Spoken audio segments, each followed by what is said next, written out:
Okay, सो chapter 6 learning. आप बाकी subjects में लर्निंग करते हो, है ना? और साइकोलॉजी सब्जेक्ट में आप पढ़ रहे हो लर्निंग होती क्या है, तो इसलिए अच्छा सब्जेक्ट है आपका, right?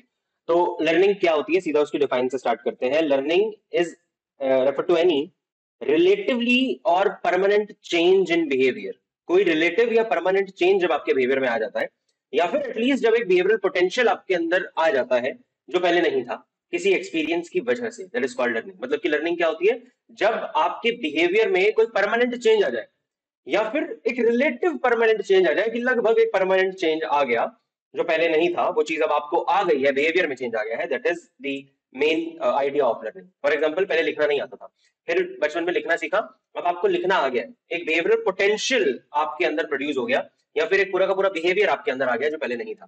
That is called learning. पहले चलना नहीं आता था, अब चलना आ गया, दिस इज लर्निंग। इसके अंदर इन्वॉल्व होता है एक्सपीरियंस।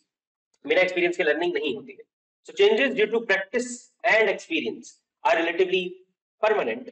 मतलब विच आर रिलेटिवली परमानेंट, ऐसे चेंजेस जो हमें हमारे अंदर आते हैं प्रैक्टिस या एक्सपीरियंस की वजह से, जो लगभग परमानेंट होते हैं, रिलेटिवली परमानेंट होते हैं, इन्हीं चेंजेस को हम लर्निंग कहते हैं। यही इलस्ट्रेटिव है लर्निंग के, मतलब कि यही लर्निंग को दर्शाते हैं, राइट? सो जो हमारे अंदर चेंज आए प्रैक्टिस या एक्सपीरियंस की वजह से, जो लगभग परमानेंट चेंजेस है, this is defined by learning. Now learning के कुछ फीचर्स हैं, ये बहुत सिंपल से हैं, वही बातें जो हमने अभी पढ़ी है। तो लर्निंग के अंदर किसी ना किसी तरीके का एक्सपीरियंस इन्वॉल्व होता ही होता है। Then behavioral changes occurs due to learning are relatively permanent. ये भी again अभी पढ़ा। Learning involves sequence of psychological events. अच्छा, learning के अंदर psychological events के sequence होते हैं. What is the meaning of this line now? कि कुछ psychological events हैं, मतलब कि आपके mind में कुछ चीजें हो रही हैं, चल रही हैं, right? जैसे when you are trying to learn this thing now, या when you try to learn any skill, for example आपने स्कूटी चलानी सीखी, तुम चलाते हो ना स्कूटी? हाँ? तुम चलाते हो? तो स्कूटी अगर चलानी सीखी, तो सबसे पहली बार पहले तो बैलेंस करना सीखा होगा। साइकिल चलानी आती थी स्कूटी से पहले, तो जब साइकिल सीखी तो पहले उसका बैलेंस करना सीखा होगा। माइंड में बहुत से सीक्वेंस हुए इवेंट्स के, कि मैंने इस तरीके से पैर नीचे रखना है, इस तरीके से बैलेंस होगा, है ना? या फिर जब स्कूटी चलानी है तो इतनी रेस देनी है, ब्रेक ब्रेक लगानी है, कोई बात नहीं, फिर भी समझ तो आ रहा है ना, मतलब कि अच्छा, लिखने का एग्जांपल ले लो, है ना? जब राइटिंग की प्रैक्टिस करते हैं, पहले ए बनाया हमने, तो मतलब कि पेंसिल को इस तरीके से पकड़ना है, वो दिमाग में वो चीजें एक एक करके स्टेप वाइज चल रही होती। This simply the meaning of this line, की learning involve sequence of psychological events. Psychological events का सीक्वेंस चलता है आपके दिमाग में जब लर्निंग हो रही होती है। Learning is an inferred process and it is different from performance. Learning एक इन्फर्ड प्रोसेस है, इंटरनल प्रोसेस है, जो कि परफॉर्मेंस से बिल्कुल अलग है। परफॉर्मेंस को लर्निंग नहीं कहते हैं। लाइक जैसे फॉर एग्जांपल, किसी को कोई चीज समझ आई है या नहीं आई है, वो उसकी परफॉर्मेंस से जज किया जा सकता है। बट ये भी हो सकता है कि उसे समझ आ गया, बट वो लिखे ना किसी और रीजन से, राइट? जैसे आप, एक बच्चा ऐसा जिसको बहुत, मतलब पूरा पेपर आता है, अच्छे से आता है, पर वो आलस के चक्कर में नहीं लिख रहा, तो इसका मतलब ये नहीं है कि लर्निंग नहीं हुई है। सो लर्निंग को जज करने का एक तरीका है परफॉर्मेंस, बट परफॉर्मेंस ही लर्निंग नहीं है। Learning is inward process, performance is जो हमें दिखता है, दैट इज ऑल। ठीक है, these are all the features of learning. Now then, paradigms of learning. Paradigms का मतलब होता है टाइप्स ऑफ लर्निंग। तो लर्निंग के बहुत सारे टाइप्स आपको यहाँ पर बताए गए हैं। सिंपलेस्ट फॉर्म ऑफ लर्निंग हम कंडीशनिंग बोलते हैं। ठीक है, लर्निंग बहुत सारे तरीकों से होती है, जो सिंपल तरीका है लर्निंग का उसको हम कंडीशनिंग बोलते हैं, किसको कंडीशन करना, डेलिबरेटली सिखाना। कंडीशनिंग के दो टाइप होते हैं, क्लासिकल कंडीशनिंग और इंस्ट्रूमेंटल कंडीशनिंग या फिर ऑपरेंट कंडीशनिंग। और इसके अलावा और भी फिर चार टाइप की लर्निंग आपको बताई गई है, observation learning, cognitive learning, verbal learning और स्किल लर्निंग। ठीक है, what is classical conditioning? Classical conditioning के बारे में किसने एक्सपेरिमेंट किया था? Yes, Ivan Pavlov. Ivan Pavlov ने क्लासिकल कंडीशनिंग का सबसे पहला एक्सपेरिमेंट किया। और क्लासिकल कंडीशनिंग क्या सिखाती है? क्लासिकल कंडीशनिंग में इवान पेवलोव ने यह बताना चाहा था कि हम किसी भी इंसान के अंदर, किसी भी लिविंग बीइंग के अंदर, वैसे नॉट दिस इंसान, कोई भी इनवॉलेंटरी रिस्पॉन्स पैदा कर सकते हैं। इनवॉलेंटरी रिस्पॉन्स इज नीडेड है। What is involuntary? Yes, right, जो हमारे कंट्रोल में नहीं होते, ऐसे रिस्पॉन्सेज को हम इनवॉलेंटरी रिस्पॉन्सेज बोलते हैं। मतलब कि जो हम सोच समझ के नहीं करते, जैसे पल के झपकाना हो गया, है ना? या फिर इसी एग्जांपल की बात करें तो मुंह में सलाइवा प्रोड्यूस होना कुछ अच्छा खाने की स्मेल से, ये सब चीजें हमारे कंट्रोल में नहीं है। स्नीज, छींक आना, राइट, यॉन करना, वासी लेना वगैरह, ये सारे ऐसे बहुत से बॉडी के ऐसे एक्शंस होते हैं जो हमारे कंट्रोल में नहीं होते। तो इवन हम वो भी किसी को सिखा सकते हैं, डेलिबरेटली सिखाया जा सकता है इनवॉलेंटरी रिस्पॉन्स। इस चीज को दिखाने के लिए कि ऐसा हो सकता है, उसने एक एक्सपेरिमेंट किया डॉग पर। डॉग पर जो एक्सपेरिमेंट था, दैट इज की अनकंडीशनल स्टिमुलस थी, राइट? एक अनकंडीशनल रिस्पॉन्स था सबसे पहले। What was unconditional stimulus? मतलब जो नॉर्मल है, नेचुरल स्टिमुलस, फूड। और नेचुरल रिस्पॉन्स क्या था? फूड को देख के सलाइवा। हमने क्या प्रोड्यूस करना है? उसने बोला भाई फूड को देख के इसके मुंह में सलाइवा आता है ना, मैं सिंपल बेल बजा के इसके मुंह में सलाइवा ले आऊंगा। लोगों ने बोला ये पॉसिबल नहीं है, पर उसने करके दिखाया। कैसे किया? With the help of classical conditioning. उसने बोला क्लासिकल कंडीशनिंग के लिए हम सबसे पहले क्या करेंगे, दो स्टिमुलसेस के बीच एसोसिएशन क्रिएट की जाती है। दो स्टिमुलस के बीच एसोसिएशन क्रिएट होती है, एक अनकंडीशनल स्टिमुलस और दूसरा एक नॉर्मल नेचुरल स्टिमुलस, कोई भी हमने ले लिया जैसे कि बेल। तो फूड तब देंगे डॉग को जब बेल बजेगी। तो कुछ महीने तक उसको पहले बेल बजाई फिर फूड दिया, पहले बेल बजाई फिर फूड दिया। जब ऐसा बहुत टाइम तक हुआ तो डॉग के मन में एक एसोसिएशन बन गया कि जब जब बेल बजती है तब तब मुझे फूड मिलता ही मिलता है। तो फिर उसने उसके बाद क्या किया, फूड को हटा दिया और उसके मुंह में ऑब्वियसली उसने एक मीटर सा अटैच किया था जिसमें सलाइवा रिकॉर्ड होता है, वो सब तो डिटेलिंग है, राइट। तो वो मीटर में उसको पता चल जाता था कि कितना सलाइवा इसके अंदर प्रोड्यूस हुआ है। तो एक टाइम ऐसा आया कि उसने फूड हटा दिया, अब बेल बजी और बेल बजते ही डॉग के मुंह में सलाइवा आ गया उसी अमाउंट का जितना फूड को देख के आता था। तो दिस एक्सपेरिमेंट प्रूव की क्लासिकल कंडीशनिंग हो सकती है, हम किसी को भी कोई भी इनवॉलंटरी रिस्पॉन्स सिखा सकते हैं। कैसे, दो स्टिमुलस को आपस में एसोसिएशन क्रिएट करके, इसलिए इसे S S form of learning भी बोला जाता है, राइट। दो स्टिमुलस को आपस में हम इसके अंदर एसोसिएट करते हैं। देन क्लासिकल कंडीशनिंग के कुछ डिटरमिनेंट है, डिटरमिनेंट थे स्टिमुलस साइमल्टेनियस कंडीशनिंग, मतलब फॉरवर्ड कंडीशनिंग जिसको हम बोलते हैं। तीन तरीके की फॉरवर्ड कंडीशनिंग होती है, एक बैकवर्ड कंडीशनिंग। तो साइमल्टेनियस कंडीशनिंग का मतलब जब दोनों स्टिमुलस साथ में आ रही है, राइट, मतलब जब बेल बजी तभी फूड आ गया। Then delayed conditioning, delayed conditioning मतलब बेल पहले बज गई, बहुत देर बाद जाके आपका फूड आ रहा है, राइट। ट्रेस कंडीशनिंग नहीं, सॉरी, डिलेड कंडीशनिंग में ये था कि थोड़े ही देर बाद आपने वो दे दिया, उसे फूड दे दिया, राइट। ट्रेस कंडीशनिंग में था कि बहुत देर बाद ही फूड आ रहा है, राइट। पहले आपने बेल बजाई और फूड उसके लाइक लंबा लंबा गैप हो गया, that is trace trace conditioning. Backward conditioning उल्टा हो गया कि आपने पहले फूड दे दिया और बाद में बेल बजाई। तो सबसे अच्छी कौन सी मानी जाती है, राइट। और ये क्यों क्यों डिलेड कंडीशनिंग को हम अच्छा बोलते हैं, क्योंकि पहले बेल बजेगी तब फूड आएगा, तो बीच में हमें थोड़ा सा गैप मिलता है, उसी गैप का ही यूज करके हमने फूड को हटा दिया, तभी हम उसके मुंह में सलाइवा प्रोड्यूस कर पाए। जब बेल बजी उसको समझ आ गया फूड आने वाला है, उसी टाइम पे वो प्रिपेयर हो जाता है। जैसे red light, yellow light, green light, yellow पे गाड़ी स्टार्ट कर लेते हैं, है ना, मतलब यार आजकल तो कुछ कोई क्या ही मानता है, बट स्टिल येलो पे गाड़ी स्टार्ट होती थी, है ना, कि भाई अब रेडी हो जाओ, चलने वाले हो, तो वैसी वाली चीजें हो, राइट। डिलेड कंडीशनिंग की बेल बजते ही उसको समझ आता है कि फूड आने वाला है, तो वो प्रिपेयर हो जाता है। So it is the best kind of conditioning जिसमें क्लासिकल कंडीशनिंग हो सकती है। एंड देन एपिटेटिव है या अवर्सिव कंडीशन नेचर की है हमारी स्टिमुलस, उसको भी फर्क पड़ता है कि हमारा रिस्पॉन्स पैदा होगा अंदर या नहीं, मतलब लर्निंग हो पाएगी या नहीं हो पाएगी। ये माना जाता है, वैसे दोनों ही अच्छी है, बट ज्यादा बढ़िया माना जाता है अवर्सिव कंडीशनिंग को, क्योंकि अगर नेगेटिव नेचर का स्टिमुलस हमें मिलता है एज अ कॉन्सिक्वेंस, तो फिर जल्दी लर्निंग हो जाती है।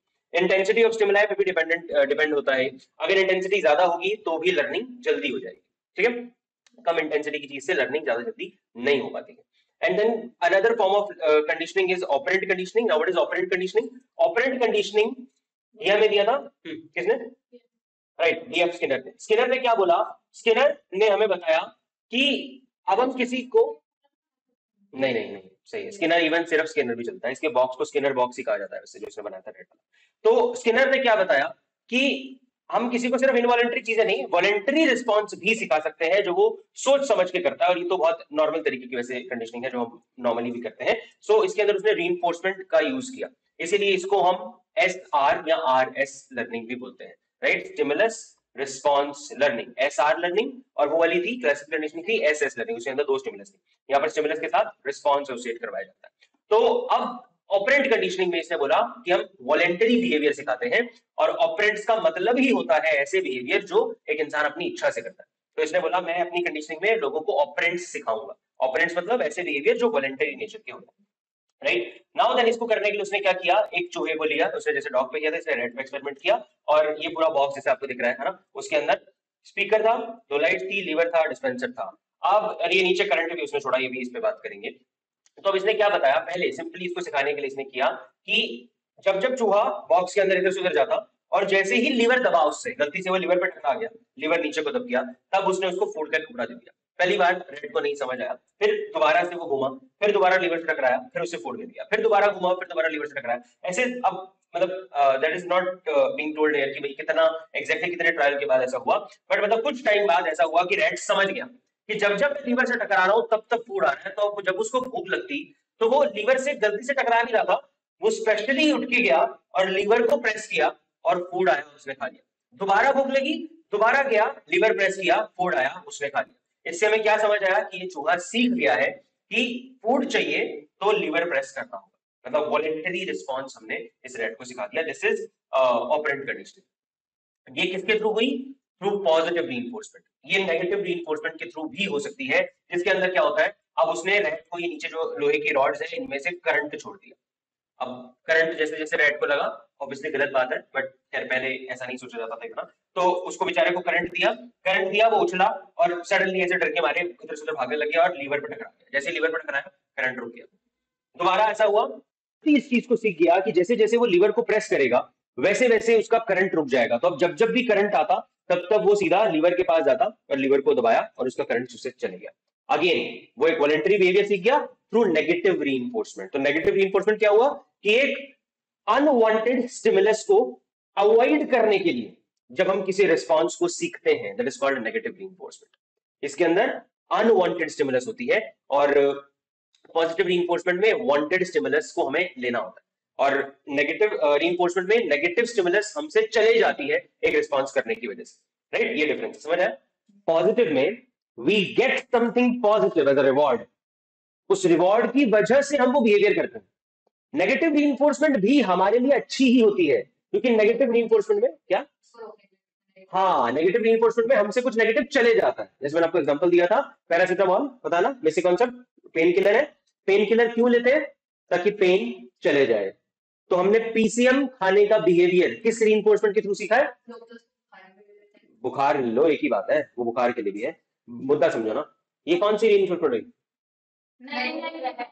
क्यों नेगेटिव, पेन जा रहा है, एग्जैक्टली बुखार जा रहा है, राइट। और पॉजिटिव विल बी, मोमोज क्यों खाते हैं, टेस्ट मिलता है, तो वो रिवॉर्ड मिल रहा है इसलिए खा रहे हैं। और पीसीएम में टेस्ट नहीं है, टेस्ट नहीं खा रहे हैं, वो हम कुछ नेगेटिव हमसे चले जाए इसलिए खा रहे हैं, ठीक है, जैसा यहाँ पर हुआ।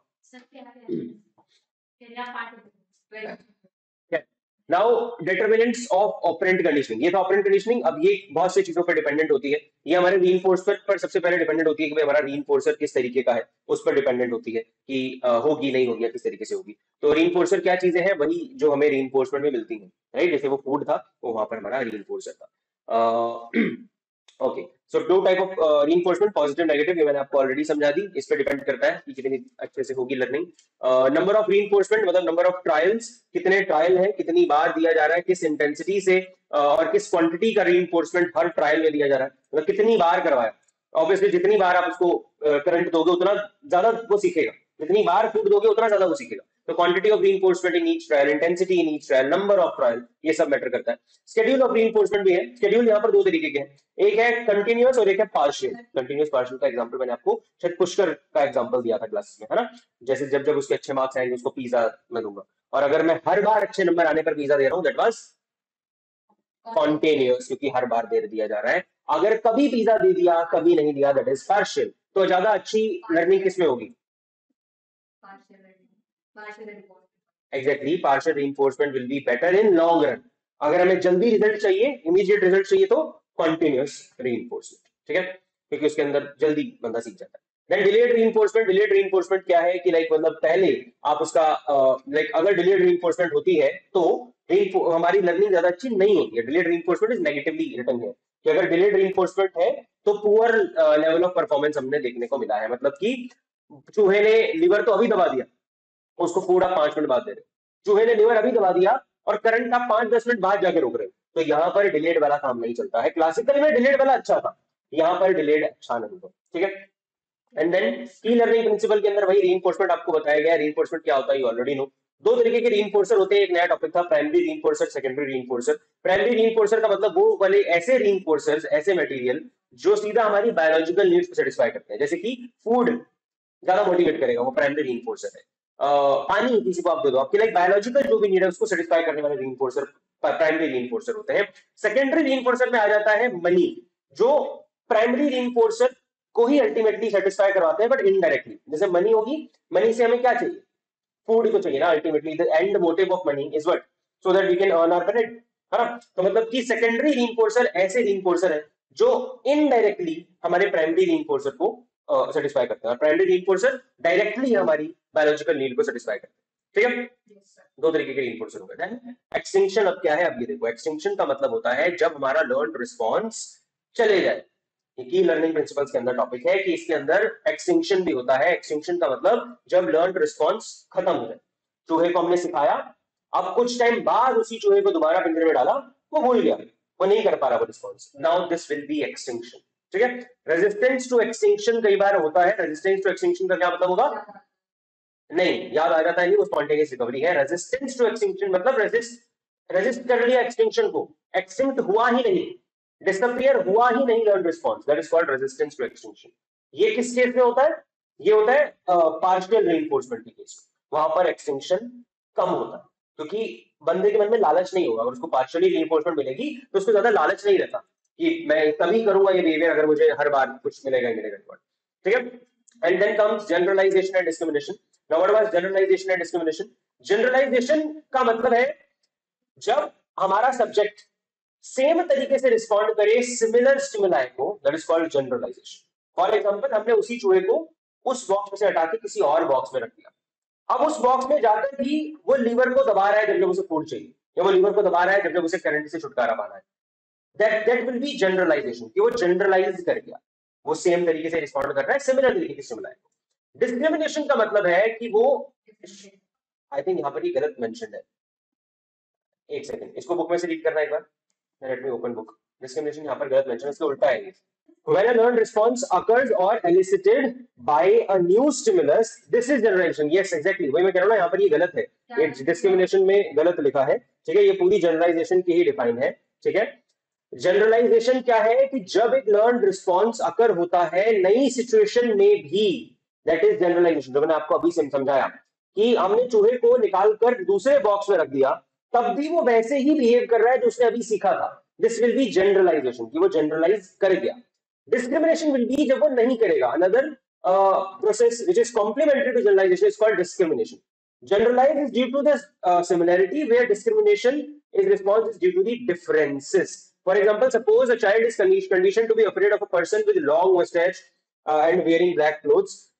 In subsequent situation, when he or she meets another person dressed in the black clothes or beard, and the child shows the sign of fear, यानी कि बच्चों को सिखाया गया डरना बियर्ड वाले पर्सन से और जो काले कपड़े पहने उससे।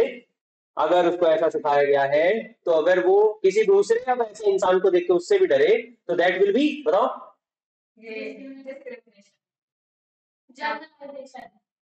उसी को देख के डरे, हाँ, उसी को नहीं किसी और, right, this is generalization. The child fear is generalized. हमने let's say just for example Ramdev Baba को देख के एक बच्चे को डराया है कि भाई रामदेव बाबा है ना, वो बड़ी बड़ी दाढ़ी है ना, अगर बड़ी दाढ़ी वाला रामदेव बाबा को देख के हमने बच्चे को डरा दिया कि वो ये बाबा, अगर उसके बाद मुझे देख के डर जाता है फॉर एग्जाम्पल, तो फिर हाँ वो जनरलाइजेशन होगा। और अगर नहीं डरता है, जो कि नहीं डरेगा, दैट विल बी डिस्क्रिमिनेशन। ठीक है, she or he meets another stranger who is wearing grey clothes and is clean shaved, the child shows no fear. This is the example of discrimination. अच्छा, अगेन अब देखो discrimination क्या है, कि क्योंकि अब फर्क आ गया, चीज अलग हो गई, वो अब ग्रे में है पर्सन, राइट, और क्लीन शेव है, तो वो नहीं डरेगा, that is discrimination. Now occurrence of generalization means the failure of discrimination. Discriminative response depends upon the discrimination capacity or discrimination learning of the organism. ये इसको छोड़ दो आप, मीनिंग बेसिक आपको समझ आ गया। जनरलाइजेशन मतलब जब सेम रिस्पॉन्स पैदा होता है सिमिलर चीजों में, और जब डिफरेंट चीजों में सेम रिस्पॉन्स पैदा नहीं होता है, दैट इज डिस्क्रिमिनेशन। सिंपल, दोनों एक दूसरे से अपोजिट है। एंड देन लास्ट टॉपिक है स्पॉन्टेनियस रिकवरी। स्पॉन्टेनियस रिकवरी का मतलब है जो आपने अभी बोला था कि जब दोबारा से वो हम सीख जाए, right, that is called spontaneous recovery. और स्पॉन्टेनियस रिकवरी ये होता है कि लाइक जब हम पहले एक चीज को सीख चुके हो, उसके बाद दोबारा से हमें कोई वो पर्सन वो चीज सिखाने की कोशिश करता है, तो हम बहुत जल्दी सीख जाते हैं उस चीज को। इस फिनोमेना को स्पॉन्टेनियस रिकवरी बोला जाता है, राइट। जैसा फॉर एग्जांपल अगर अभी हो रहा है, आपने एक बार पढ़ रखा है चैप्टर, अब दोबारा से पढ़ रहे हो तो पुराने टॉपिक बहुत जल्दी समझ आ जाएंगे, जो पहली बार पढ़ने में जल्दी नहीं आए, आप थोड़ा जल्दी समझ आ रहे होंगे, that is called spontaneous recovery. ठीक है, नाउ द नेक्स्ट, अगर आ रहे हैं तो, अगर नहीं आ रहे हैं तो फिर दोबारा कुछ नहीं सकते। हाँ ठीक है, observation learning. What is observation learning? Observation learning का मतलब है कि जब हम किसी को देख के सीख रहे हैं, सिंपल है ना, इमिटेशन। हाँ ये तो इजी है, ठीक ठीक। एल्बर्ट वेंडूरा ने एक्सपेरिमेंट किया था, ठीक है, शॉर्ट में करा रहा हूं। एल्बर्ट वेंडूरा ने एक्सपेरिमेंट किया था इसके ऊपर, बोबोडॉल वाला, राइट। बोबोडॉल वाला एक्सपेरिमेंट था, उसमें बच्चों को वीडियो वगैरह दिखाई गई थी, राइट। बताओ। एक को मतलब तीनों को छुट्टी दिखाई थी शॉर्ट शॉर्ट, और एक में दिखाया था कि वो जब बोबोडॉल को मारते थे पनिशमेंट मिलती है, एक को दिखाया था जब वो मारते थे उनको रिवॉर्ड मिलता है, और थर्ड ग्रुप को कुछ भी नहीं मिला। तो जब उसने एक रूम में बच्चे को छोड़ दिया बोर्ड और से सिमिलर टॉयज के साथ, तो जिनको दिखाया था कि पनिशमेंट मिलती है उन्होंने बिल्कुल भी अग्रेसिव नेचर नहीं दिखाया, और जिनको दिखाया था रिकॉर्ड नहीं दिखा, उन्होंने सबसे ज्यादा अग्रेसिव नेचर दिखाया। और जिनको दिखाया था कि मतलब कुछ भी नहीं मिला, उनका behaviour neutral. Right, exactly, good. काली बारह वाली बात नहीं थी, बट हाँ बहुत अच्छा बोला तुमने, ठीक है। तो इससे हमें क्या समझ आया कि सोशल लर्निंग होती है, और जैसे बच्चों ने सीख लिया किसी को देख के, ऐसे हर कोई सीखता है एक दूसरे को देख के, स्पेशली मीडिया में से देख के हम बहुत सी चीजें देखते हैं, सीखते हैं। तो बोबोडॉल एक्सपेरिमेंट के थ्रू ये लर्निंग हमें पता चली है, और इसमें सिर्फ इमिटेशन नहीं होता है। पहले हम इसको सिर्फ इमिटेशन समझते थे कि जैसा दूसरा कर रहा है हम वैसा ही देख देख के करने लग जाएंगे, बट अब हमें ये समझ आया कि इससे बहुत बड़ी चीज है सोशल लर्निंग। जैसे जिन बच्चों को रिवॉर्ड मिला उनको देख के बच्चों ने ज्यादा करना स्टार्ट किया। जिन बच्चों ने ये देखा कि बच्चों को बाद में पनिशमेंट मिली है, तो वहां पर उन्होंने इमिटेट नहीं किया, उनको देख के मिमिक नहीं किया एज इट इज, बल्कि पनिशमेंट के ड्रेस से नहीं शो किया बिहेवियर देखने के बावजूद। तो इसलिए हम उसके कॉन्सिक्वेंस से भी सीखते हैं कि दूसरे को वो बिहेवियर करने से क्या कॉन्सिक्वेंस मिल रहा है। अगर उसे अच्छा कॉन्सिक्वेंस मिल रहा है तो हम भी उस बिहेवियर को करते हैं, अगर उसे वो बिहेवियर करके नेगेटिव कॉन्सिक्वेंस मिल रहा है तो हम उस बिहेवियर को नहीं करते हैं। This is called observational learning, वही चीज यहाँ पर मेंशन है, ठीक है। Now then the next type of learning is cognitive learning. So what is cognitive learning? Cognitive learning का मतलब है जब हमारे बिहेवियर में कोई चीज ना चेंज होकर हमारे माइंड लेवल पर, नॉलेज में कोई चीज बदलती है। So in this type of learning यहाँ पर हमारे बिहेवियर में चेंज नहीं आता, यहाँ पर चेंज आता है in what the learner knows. In this form of learning, there is a change in what the learner knows and shows up in inside learning and latent learning. मतलब दो तरीके की लर्निंग होती है, इनसाइड और latent. और meaning क्या होता है, यहाँ पर चेंज आता है आपके नॉलेज बेस में, कि पहले क्या आपको पता था और अब क्या आपको पता है, उसमें चेंज आ जाता है। Change in what the learner knows is the technical term for this. दो टाइप की, इनसाइट और लेटेंट। इनसाइट क्या होती है? इनसाइट लर्निंग के लिए एक्सपेरिमेंट हुआ कोलर वाला, क्या था बताओ? एक चिंपैंजी को केज में रख देते हैं और वो बनाना जो ट्री होता है ना उसके वो जो मतलब जितना वो पूछ सकता है ना उससे हाइट का बॉक्स में रख देते हैं, तो वो काफी टाइम तक ट्राई करता है। उसके सामने केज के अंदर ना स्टेक रखी होती है, स्टूल रखा होता है, तो फिर काफी टाइम तक वो ट्राई करता है ऐसे जंप करके, बट फिर बाद में वो देखता है वो स्टूल और स्टिक को भी यूज करके बनाना को तोड़ सकता है। Right right. मतलब कि पहले चिंपैंजी को समझ नहीं आता था, आ रहा था कि भाई मैं कैसे उतारूंगा बनाना, तो है ना। फिर उसने सडनली देखा यार मेरे पास स्टिक पड़ी है, ये टेबल सा कुछ पड़ा है, मैं इसके ऊपर, बॉक्स के ऊपर चढ़ के स्टिक की मदद से बनाना नीचे गिरा सकता हूं, and then I can eat it. तो सडन सॉल्यूशन जब अपीयर होता है वो इनसाइट लर्निंग होती है, यानी कि कॉग्निटिव रिलेशनशिप बनता है मीन्स और एंड में। मीन्स और एंड मतलब जहां पर हम अभी हैं और जहां पर हम जाना चाहते हैं, उन दो चीजों के बीच में सडनली एक रास्ता बन जाता है, एक रिलेशनशिप बन जाता है। और एक इसको AHA आहा मूवमेंट भी कहा जाता है वैसे, और सारी बुक्स वगैरह देखोगे, मतलब कि एक्साइटमेंट मूवमेंट, कि सडनली वी आर लाइक कि अरे वाह समझ आ गया क्या करना है यहाँ पर। This movement, this is called insight learning. जब सडनली हमें जो पता होता है उसमें कुछ चेंज आ जाता है और सडनली सोल्यूशन अपीयर हो जाता है। And then comes latent learning. Latent learning आलसी टाइप की लर्निंग होती है, जो मैंने अभी बोला था, है ना, कि मुझे पता तो है क्या करना है पर मैं क्यों करूं। जैसे बच्चा ये सोच के टेस्ट पेपर ना लिखे कि मुझे आता तो है पर ट्यूशन का टेस्ट है, इसमें क्या करना लिखने का, सीधा स्कूल के टेस्ट में जाके लिखेंगे जहां पर हमें नंबर मिलने हैं। This is called latent learning, है ना। ये चीज नहीं करनी चाहिए। और तो मैंने भी किया था अपने इकोनॉमिक्स के टाइम पर। आई यूज्ड टू डू कि जो सबसे टफ क्वेश्चन होता था मैं सबसे पूछ लेता था, तो जो भी सबसे टफ क्वेश्चन है बस वो वाला एक question I used to attempt. और फिर लगे यार ठीक है ना, सर को तो पता ही आता है मुझे, तो सबसे टफ वाला क्वेश्चन कर देना, और बाकी आई वाज लाइक सीधा बोर्ड में करेंगे। बट मुझे कॉन्फिडेंस ओवर नहीं था, सच में कॉन्फिडेंस था, क्योंकि ओवरऑल ही प्रैक्टिस बहुत ज्यादा करी थी, ग्रास्पिंग पावर बहुत अच्छी थी, सर को बहुत ध्यान से सुनता था, इसीलिए आई न्यू कि भाई ये तो हो जाएगा। और क्या, नहीं नहीं सच बात है ना, हाँ है ना बट सच बात है। तो मतलब दैट वाज रिलेटेड लर्निंग, है ना, एग्जांपल दे रहा हूँ मैं, तारीफ नहीं कर रहा आपकी, गलती से हो गई तो अलग बात है। हाँ बताओ, हाँ किसने किया, पहले नाम बताओ। राइट, टॉलमैन ने किया, ओके। और एक ना मेज होता है, मेज में हाँ हाँ मैंने एक चूहा इधर था और इधर फूल रखा हुआ था एंड ऑफ द मेज के। अब वो चूहा इधर भाग रास्ता से निकाल के तो उसको पता चल गया कि यहाँ पर फूल रखा हुआ है। अगर फूल रख मतलब उसको रीइंफोर्समेंट दी है तो वो ज्यादा रहेगा, अगर वहाँ दूसरे चूहे को ना रीइंफोर्समेंट नहीं मिलेगी, फूड नहीं मिला था वहाँ पे, तो वो बोला कि क्यों इतनी मेहनत करूँ, क्यों वहाँ जाऊँ। हाँ, मैं इसको अपने जैसा लगा ना, इसलिए इसको ये वाला अच्छे से पता है ना। तो मतलब कि समझ आ गया, पर शो तब करेंगे जब रीइंफोर्समेंट मिलेगी, that is simply latent learning. A new behavior is learned but not demonstrated until reinforcement is provided for displaying it. नहीं, अच्छा बोला तुमने, मैंने बोला तो nice. So new behaviour is learn, but demonstrate तब करेंगे जब उसको डेमोन्स्ट्रेट करने के लिए हमें कोई रीइंफोर्समेंट आप दोगे। टोलमैन ने एक्सपेरिमेंट किया था, एक्सपेरिमेंट को एक बार पढ़ लेना एनसीईआरटी से, क्योंकि आपको समझ हो सकता है कि आ गया हो, बट लिखोगे कैसे उस पर डिपेंड करता है। इसमें एक और टर्म है कॉग्निटिव मैपिंग, ये बोल रहे थे। हाँ, कॉग्निटिव मैपिंग वही है, तभी बोल रहा था। Exactly exactly, this is called cognitive mapping. Correct, सही बता रही है। तुम्हें क्यों दुख हो रहा है बता रही है कोई उसने जैसे ही बताया इसकी शक्ल बनी है। अबे ये क्या था?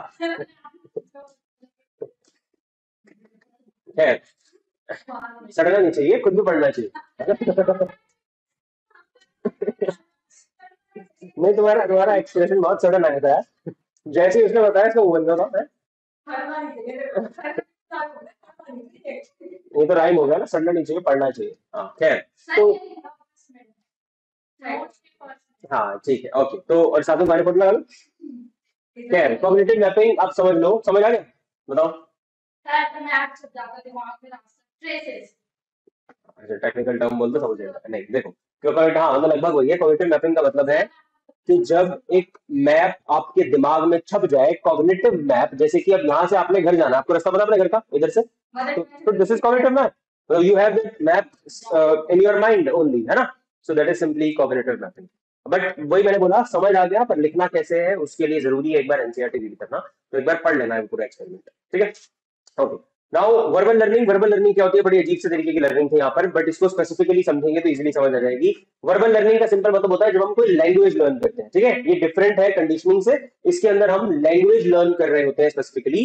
So psychologists use different methods to study this learning while using different materials like non-syllables, unfamiliar words, familiar words वगैरह, ठीक है? तो वर्बल लर्निंग तब होती है जब हम कोई लैंग्वेज, कोई वर्ड्स की लर्निंग करते हैं, that is called verbal learning. Now इसको चेक करने के लिए साइकोलॉजिस्ट ने तीन मेथड का यूज किया है: paired associate learning, serial learning और free recall. Paired associate learning ऐसी होती है जब हम दो वर्ड्स को आपस में एसोसिएट करके लर्न करने की कोशिश कर रहे हैं। हाँ, राइम बोल लो, या मतलब somehow you are trying to associate the paired words। हाँ मतलब मुद्दा ये है कि जब आप कोई भी दो वर्ड्स को आपस में एसोसिएट करके सीखने की कोशिश करते हो कि इसके जैसा सिमिलर वर्ड ये है, तो ठीक है, इसके साथ एसोसिएट करके मैंने ये सीख लिया। जैसे अच्छा, एक प्रैक्टिकल एग्जांपल देता हूँ। पंजाबी का एक वर्ड होता है कि जैसे म टाइप होता है वो, ठीक है? हिंदी का म जैसे बनता है, वैसे पंजाबी में स को हिंदी का म जैसे लिखा जाता है। तो आई लर्न दैट वर्ड जब कभी सीख रहा था, हालांकि मुझे ढंग से नहीं आती है लिखना वो लैंग्वेज, पंजाबी लैंग्वेज, बट मैंने सोचा था कि अच्छी लैंग्वेज आना चाहिए ना सीखने के लिए। नहीं, लिखनी नहीं आती ऑब्वियसली। तो मतलब वो स जब मैं सीख रहा था, तो स को मैंने ऐसे रिलेट किया कि हिंदी के म जैसा लगता है, तो म और स मेरे मन में ऐसे लेटा, तभी मुझे अभी भी सडनली याद आ गया।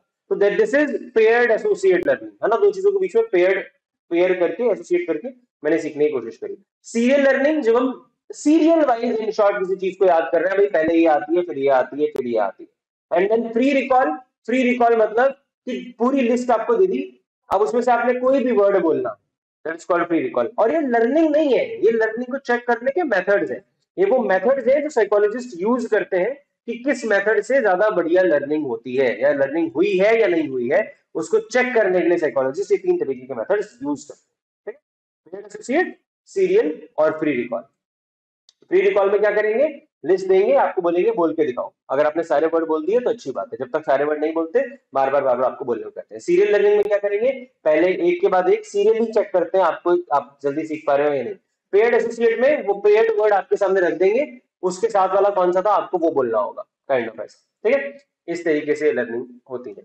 देन इसके डिटर्मिनेंट क्या है? बहुत इसकी बेसिक सी चीज है ये। डिटर्मिनेंट इसके क्या होंगे? सबसे पहला डिटर्मिनेंट है length of the list that is to be learn. कितनी कितनी लंबी लिस्ट है जो याद करनी है। अब मैं आपको 50 शब्द दे दूं तो ऑब्वियसली बहुत देर से याद होंगे या नहीं याद होंगे। वही 5 वर्ड है तो जल्दी हो जाएंगे। मीनिंगफुल है या नहीं है मीनिंगफुल? अब कुछ भी चीकोस्लोवाकिया, निमोनो अल्ट्रा माइक्रोस्कोपिक स्केल को वोल्केनो गोनियोसिस, मतलब है ना, ये भी एक वर्ड था, निमोनो अल्ट्रा माइक्रोस्कोपिक सिलिको वोल्केनो कोनियोसिस, ये भी एक वर्ड है, ठीक है? तो मतलब ये, हाँ ऐसा ही, राइट, करेक्ट। तो मतलब मीनिंगफुल है या नहीं है उस पर भी डिपेंड करता है। अब आपको राम, अरे अरे रुको रुको रुको रुको, कोई नहीं कोई नहीं, उसे इग्नोर करो, उसे मैंने पहले से देख रखा था उसे, मैं जान के नहीं बोला था। अभी तो आपके पैर के पास से गया था बिल्कुल इधर से। सही में मैं जान के नहीं बोला कि, अरे अभी इधर था, बिल्कुल बिल्कुल यहाँ पे था ये। बिल्कुल यहाँ से आपके जूते के पास से निकल गया था वो। मैंने तभी जान के नहीं बोला कि फिर खामखा में डिस्टर्ब करोगे, आगे हो नहीं पाएगा टॉपिक। खैर, तो वो पीछे चलेगा, उसको छोड़ दो, ठीक है। सो मीनिंगफुल वर्ड है या नहीं है, और उसके बाद कैटेगरी क्लस्टरिंग हमने करी है या नहीं करी है। अगर कैटेगरी क्लस्टरिंग करेंगे तो भी बढ़िया लर्निंग होती है। कैटेगरी क्लस्टरिंग मतलब एक कैटेगरी के, हाँ एक कैटेगरी के वर्ड एक साथ याद कर लिए, दूसरी कैटेगरी के एक साथ कर लिए, क्या this is kind of chunking, but chunking इस चैप्टर में नहीं है भैया, मेमोरी, मेमोरी का है वो। देन टोटल टाइम प्रिंसिपल, आपको कितना ज्यादा टाइम दिया गया है चीज को याद करने के लिए, उस पर भी डिपेंड करेगा वर्बल लर्निंग अच्छे से होगी या नहीं होगी, ठीक है। ये कॉन्सेप्ट वाला टॉपिक अब आपका नहीं है, इसको छोड़ दो। आर्टिफिशियल कॉन्सेप्ट, नेचुरल कॉन्सेप्ट, ये अभी आपने नहीं करना, ठीक है, ये आप काट सकते हो। अब उसके बाद आ गया स्किल लर्निंग, आई थिंक ये लास्ट टाइप की लर्निंग है, हाँ। तो स्किल लर्निंग लास्ट टाइप की लर्निंग होती है। इसके अंदर जब हम कोई स्किल सीखते हैं, obviously that is called skill learning. Skill क्या होती है? Skill is defined as the ability to perform complex task smoothly and efficiently. जब हम किसी मुश्किल टास्क को इजीली कर पाए, उसी को तो स्किल कहते हैं ना, कि इस पर्सन की स्किल बहुत अच्छी है, राइट। जैसे अगर कोई है, हाँ चलो आर्टिस्ट ले लो। अगर कोई आर्टिस्ट बहुत अच्छी पेंटिंग कर रहा है, वो बहुत मुश्किल टास्क है, तब भी उसको बहुत अच्छे से वो ड्रॉ कर रहा है, हम जैसा इंसान नहीं बना पाएगा ऐसी कोई चीज उसने नेट से बहुत अच्छी ड्रॉ करके। स्किल लर्निंग के अंदर फेजेस होते हैं, 3 फेजेस है इसके अंदर, ठीक है।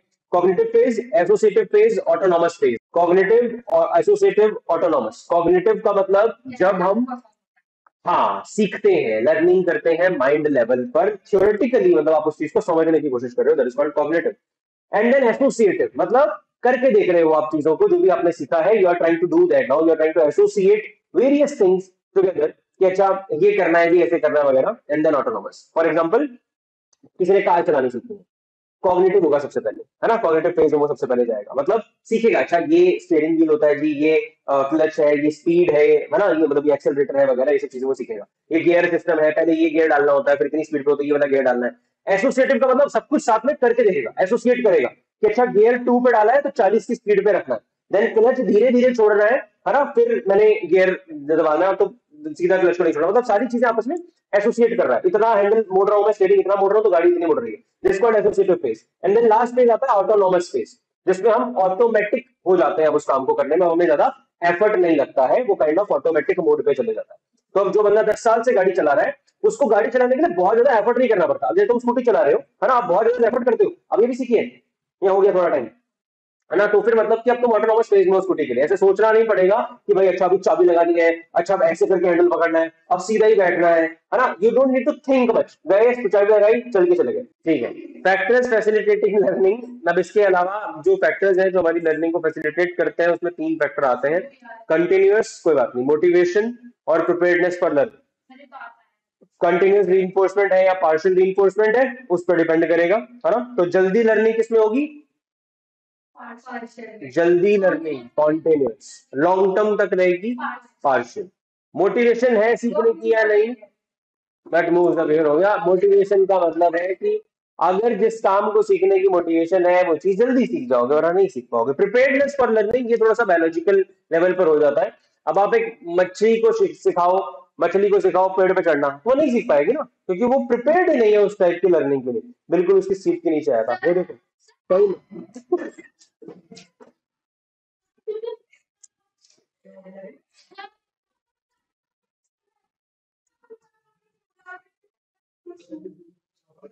अबे यार, सर मैंने पहले इनको जान के नहीं बताया, मैं 3-4 मिनट के पैरों के पास से निकला, मैंने बताया नहीं कि डिस्टर्ब करेंगे।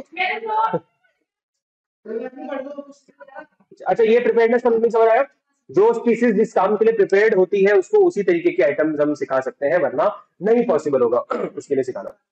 तो learning disabilities, now what is learning disabilities? जब हम, ये एक तरीके का डिसऑर्डर होता है, learning disability is a general term, It refers, correct. It refers to the heterogeneous group of disorders manifested in terms of difficulty in acquisition of learning, reading, writing, speaking, reasoning, mathematics, and which is inherent in children. यानी कि ये learning disability inherit होती है, इसमें biology का बहुत बड़ा role होता है, जेनेटिकली ट्रांसमिट होती है लर्निंग डिसेबिलिटीज। तो जिन बच्चों को दिक्कत होती है लर्निंग में, रीडिंग में, राइटिंग में, बोलने में, पढ़ने में वगैरह, है ना, इन सब रीजनिंग करने में, उसको लर्निंग डिसेबिलिटी बोला जाता है। ये heterogeneous group of psychotic disorders, मतलब हेट्रोजीनियस ग्रुप ऑफ डिसऑर्डर्स के लिए यूज होती है टर्म, तो वेग टर्म है।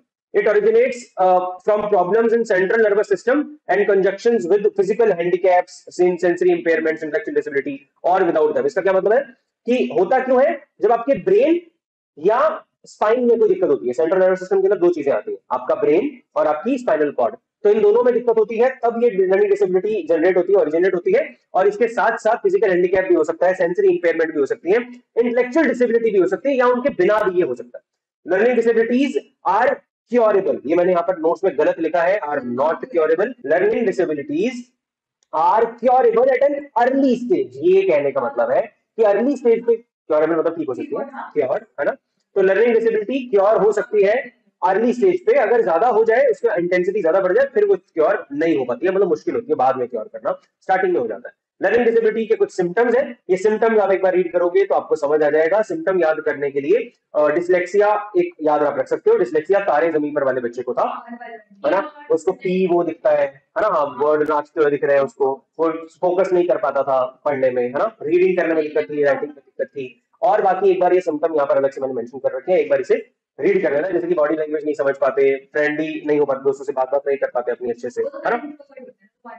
नहीं, ये बात, अरे इसका सिम्टम भी है, क्योंकि वो समझ नहीं पा रहे रिलेशनशिप को भी, रीजनिंग में दिक्कत है ना, तो वो रीजनिंग नहीं कर पा रहे हैं, वो अपने क्लासमेट से सही तरीके से बात नहीं कर पा रहे हैं, रिलेशन मेंटेन नहीं कर पा रहे, अपना मोटर कोऑर्डिनेशन, मतलब उनका फिजिकल बॉडी, अपना खुद का कोऑर्डिनेशन भी ज्यादा सही नहीं रहता है, अपने आसपास के फिजिकल स्पेस की भी उनको समझ नहीं होती है, राइट, अटेंशन में भी उन बच्चों को दिक्कत होती है। ये सारे सिम्टम है लर्निंग डिसेबिलिटी के। So that is all for this chapter. With this note we are done with this chapter.